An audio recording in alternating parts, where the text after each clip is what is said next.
Zanim dopadnie nas jesień, dzieci pójdą do szkoły, musimy być przygotowani. To nie tak miało być. Jak nie tak miało być? Za tydzień przygotujemy się do szkoły. Mamy dla Was szkolną niespodziankę, ale dzisiaj jeszcze świętujemy wakacje. Proszę Państwa, mamy jeszcze prawie, no może niecałe 2 tygodnie, ale pora na grillowanie, na burgerowanie trwa. Dlatego na specjalną prośbę przygotujemy dla Was przepis na bezglutenowe bułki do burgerów na grilla, a potem na przykład do kanapek do szkoły. Oczywiście zaczniemy od wymieszania suchych składników. Mamy tutaj mąkę gryczaną, ziemniaczaną i kukurydzianą, do których dodajemy sól, żeby bułki nie były jałowe, i drożdże, bez których bułki oczywiście nie urosłyby. Suche składniki odstawiamy na bok, a siemię lniane zalewamy wrzątkiem i szybko mieszamy, żeby nie stworzyły się kluski. Mieszanie to nie wszystko, ponieważ musimy siemię zblendować. Pamiętajcie, że siemię lniane, odtłuszczone, zmielone, takie, które kupujemy w sklepie zielarskim bądź też w aptece, zastępuje w naszej kuchni jajko i gluten, co już na pewno dawno zauważyliście. Siemię lniane odstawiamy na bok, aby przestygło. I powracamy do suchych składników, które trzeba dobrze wymieszać. W ten sposób również trochę napowietrzymy mąkę, ponieważ przesiewanie przez sitko przy bezglutenowych mąkach raczej niespecjalnie się udaje. Jeśli Was interesuje inne pieczywo, które powstało w pracowni bezglutenowej i wegańskiej Atelier Smaku, zapraszamy do zakładki, która znajduje się nad Joli głową. Tam znajdziecie całą playlistę. A jeśli podoba Wam się nasz pomysł na bezglutenowe bułki do burgerów, możecie oczywiście polubić ten odcinek i zasubskrybować kanał, jeśli tego jeszcze nie zrobiliście. I wtedy, gdy naciśniecie ten dzwoneczek, który znajduje się mniej więcej tutaj, zawsze otrzymacie powiadomienie o tym, że coś nowego wydarzyło się w naszej kuchni, która jest tłumaczona również na język angielski. Być może dla kogoś będzie to istotne. Pamiętajcie, że możecie komentować nasze odcinki zarówno na YouTubie, jak i na naszym blogu kulinarnym. Będzie nam bardzo miło. Siemię teraz jeszcze jest ciepłe, ale dodajemy do niego zimnej wody. I jeszcze raz miksujemy.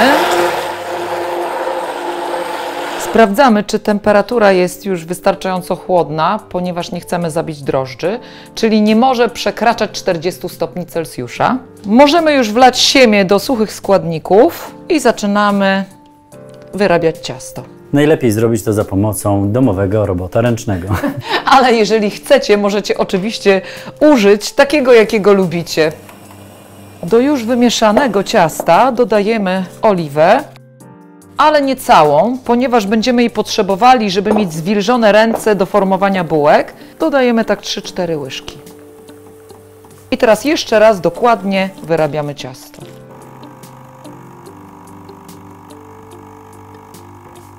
Ciasto zostawiamy pod przykryciem, aby wyrosło. Sączymy kawę i czekamy.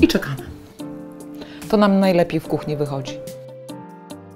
Nadejszła ta wiekopomna chwila, zaczynamy toczyć bułki do burgerów bezglutenowe na specjalne życzenie. Ja myślę, że masz rację, bo wiele osób czeka na burgerowe bułki bezglutenowe i z chęcią zrobiliby sobie wszyscy sami Oczywiście w domu. Same bułki to nie są burgery. Jeśli macie ochotę na kotlety do burgerów, całą plejadę kotletów znajdziecie tutaj. Na pewno jest ich kilka. A myślałam, że tutaj.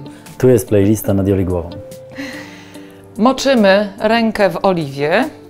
Bierzemy mniej więcej 15-dekowe kulki ciasta, które smarujemy z jednej strony delikatnie pozostałością siemienia lnianego, zanurzamy w sezamie I kładziemy na posmarowanym tłuszczem papierze do pieczenia.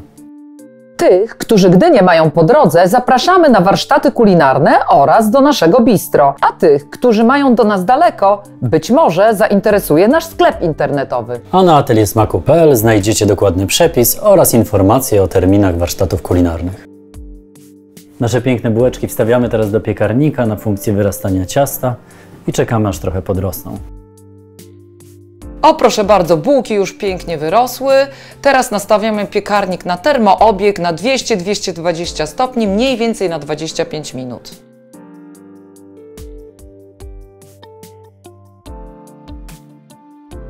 Gdy bułki się już przyrumieniły, co zwłaszcza widać po przyprażonym sezamie, możemy je wyjmować. Czekamy chwilę, aż bułki przystygną i możemy już dokonać testu.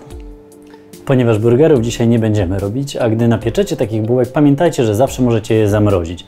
Przed zamrożeniem jednak lepiej jest je przekroić, a po rozmrożeniu włożyć na chwilę do opiekacza albo mocno rozgrzanego piekarnika, żeby były na nowo świeże i chrupiące. Smacznego i na zdrowie!